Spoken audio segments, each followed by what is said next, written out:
இங்க ஒரு பொண்ணு வயசுக்கு வந்துடுறா. ஸோ மறுநாள் இந்த பொண்ணு நினைச்சு அவளோட தங்கச்சி சில மர்ம நபர் கடத்திட்டு போய் அவ சின்ன பொண்ணுன்னு கூட பார்க்காம அவகிட்ட தப்பா நடந்துடுறானுங்க. ஸோ கொஞ்ச நேரத்திலேயே அதே இடத்துல கொண்டு வந்து விட்டுறானுங்க. அவளை பார்த்து அவ அப்பா அம்மா உடம்புல இருக்கிற காயத்தை பார்த்து அவளுக்கு என்ன நடந்திருக்குங்கிறத புரிஞ்சுக்கிறாங்க.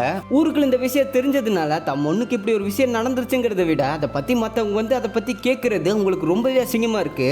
தன்னோட தங்கச்சி இந்த மாதிரி பண்ணவனை கண்டுபிடிச்ச அவன் அண்ணங்கார அவன் அப்பா அம்மாட்ட போயிட்டு அவனை போலீஸ்ல சொல்லலாம் வாங்கன்னு சொல்லி கூப்பிடுவான். ஆனா அவன் அம்மா போலீஸ்ல சொன்னா நமக்கு தான் அசிங்கம், அதெல்லாம் ஒன்றும் வேணாம்னு சொல்லி திட்டி விட்டுறாங்க. இந்த விஷயத்தை மறக்கிறதுக்காக அவங்க 4 பேர் மட்டும் ஃபேமிலியா கோவிலுக்கு போறாங்க. ஆனா இதுல அண்ணங்காரன் மட்டும் வந்திருக்கவே மாட்டான். சோ அவன் அண்ணன் மட்டும் தங்கச்சி அப்படி பண்ணவனை கடத்தி இந்த மாதிரி தப்பு இன்னொரு முறை நடக்க கூடாதுன்னு இடுப்பு கீழே இருக்க உறுப்பை மொத்தமா சதைச்சு விட்டுறான். இந்த பக்கம் பார்த்தா அந்த பொண்ணோட அம்மா இவளால தானே நம்ம குடும்பத்துக்கு அசிங்கம் சொல்லிட்டு அந்த சின்ன பொண்ணை மலை மேல இருந்து தள்ளி விட்டுறாங்க. ஆக்சுவலா அவங்க அப்படி பண்ணல, அப்படி கற்பனை தான் பண்ணி பார்த்திருப்பாங்க. அடுத்தவங்க தப்பா பேசுறாங்க சொல்லிட்டு நம்ம பொண்ணை நாமளே கொலை பண்றது தப்பு சொல்லிட்டு திருந்திடுறாங்க.